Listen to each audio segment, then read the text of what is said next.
Halo Moviers, apa kabar? Mudah-mudahan selalu baik ya. Nah, selamat datang lagi di channel Film Moviers. Kali ini kita akan mereview film horor yang berjudul A Nightmare on the Elm Street.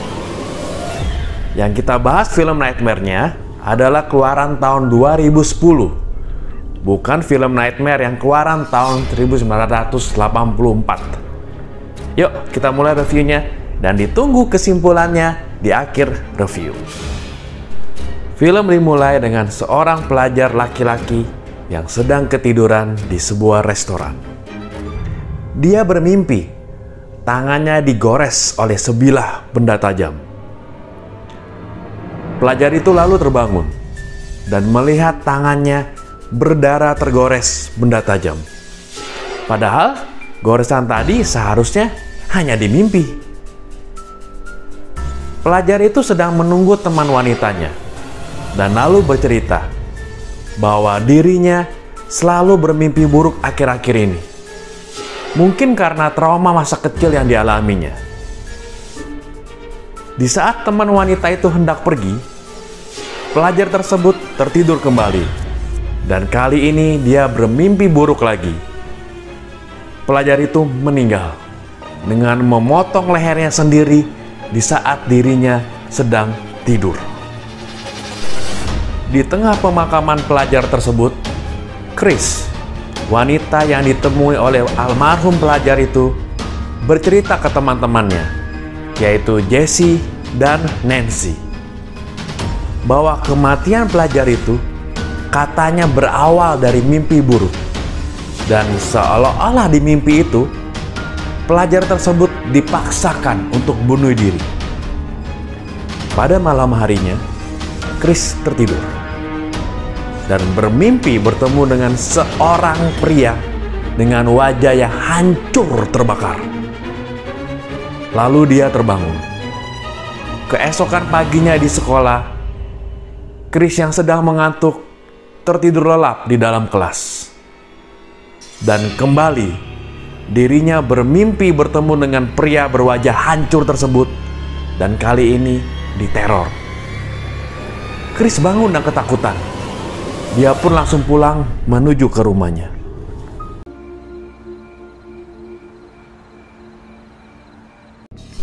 Pada malamnya, Jesse memutuskan untuk menemani Chris di rumahnya. Chris kembali bermimpi buruk, bertemu dengan pria yang berwajah hancur terbakar tadi. Dan kali ini, Chris harus kehilangan nyawanya. Jesse begitu ketakutan melihat Chris meninggal di saat tidur tercabik-cabik di depan matanya. Jesse lari berlumuran darah dan mendatangi Nancy untuk mengatakan bahwa Chris meninggal di tidurnya. Akhirnya Nancy dan Jesse menyadari bahwa pria dengan wajah luka terbakar itu adalah Freddy Krueger yang akan membunuh mereka di mimpi-mimpi mereka. Nancy meminta bantuan Quentin untuk mencari petunjuk apapun yang menghubungkan Nancy dan teman-temannya dengan Freddy. Di lain tempat, Jesse yang telah dipenjara karena disangka membunuh Chris juga sudah dibunuh Freddy di dalam tidurnya. Jesse meninggal mengenaskan di dalam sel penjara. Adegan lalu berganti di saat Nancy sedang berendam di kamar mandi dan tertidur.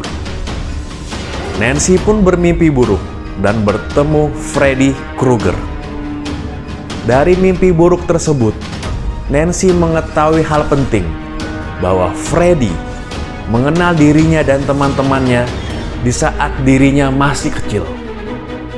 Nancy dan Quentin lalu membongkar laci lemari arsip dan menemukan foto kelas anak-anak kecil. Ternyata mereka semua adalah teman satu kelas waktu di TK atau playgroup. Nancy bertanya kepada ibunya, dan ibunya menceritakan bahwa benar, mereka semua pernah satu kelas Dan Freddy Krueger adalah tukang kebun sekolah pada waktu itu.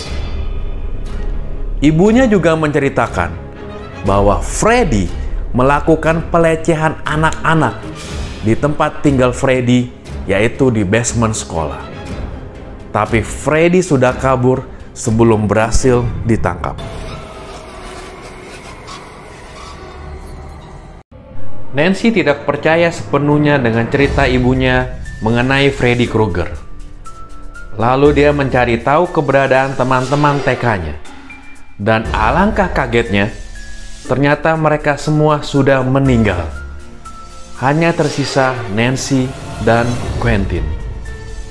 Di tempat terpisah, Quentin yang sedang berlatih berenang di sekolah tiba-tiba mengalami dirinya sedang flashback ke masa lalu, di mana Quentin melihat ayahnya, ibu Nancy, dan beberapa orang tua lainnya sedang mengejar Freddy sampai ke sebuah gedung dan membakar Freddy Krueger yang terkurung di sana. Quentin meminta kejelasan ayahnya tentang mimpi flashback yang dia alami. Quentin marah kepada ayahnya dan orang tua lainnya yang telah main hakim sendiri tanpa mencari kepastian fakta apakah betul Freddy telah melecehkan anak kecil pada saat itu. Atau jangan-jangan Freddy tidak bersalah atas tuduhan pelecehan tersebut. Nancy dan Quentin memutuskan untuk pergi ke sekolah taman kanak-kanak tersebut yang telah menjadi bangunan tua tak berpenghuni. Dengan keadaan yang kurang tidur dan apalagi dipaksakan minum pil untuk terus melek, mereka mulai berhalusinasi. Dan di tengah perjalanan, Nancy berhalusinasi diserang oleh Freddy Krueger. Nancy terluka cukup parah sehingga harus dibawa ke rumah sakit. Mereka berdua kembali meneruskan perjalanan mereka. Akhirnya mereka tiba di sekolah taman kanak-kanak tersebut dan berusaha untuk menemukan Freddy Krueger.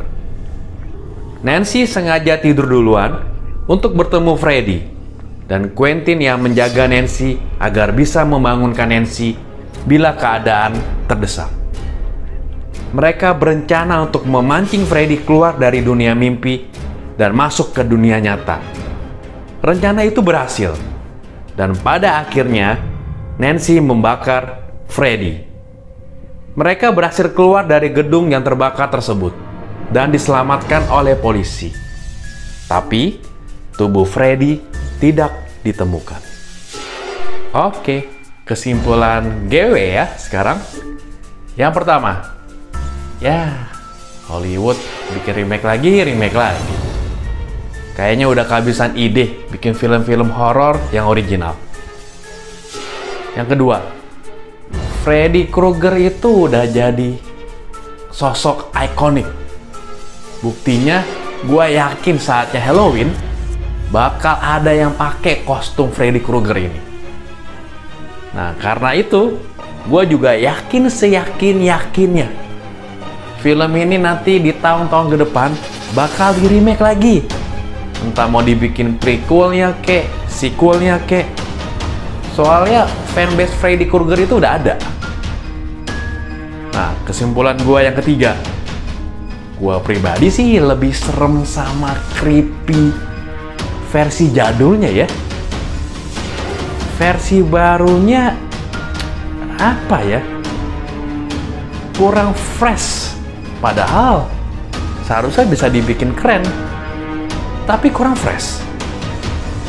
Dari makeup tampangnya aja, versi jadul Freddy Krueger-nya lebih serem. Dari musik atau scoring lagunya, versi jadul juga lebih serem. Ya, secara overall, gua kasih pribadi di angka 4,5 untuk film remake ini. Sorry itu ini gagal, Bo, film remake-nya. Oke, terima kasih ya udah dengerin review dan kesimpulan GW-nya. Ditunggu review film berikutnya. Atau ada usul mau review apa? Atau kesimpulan GW film apa? Tinggal di komen ya. Bye.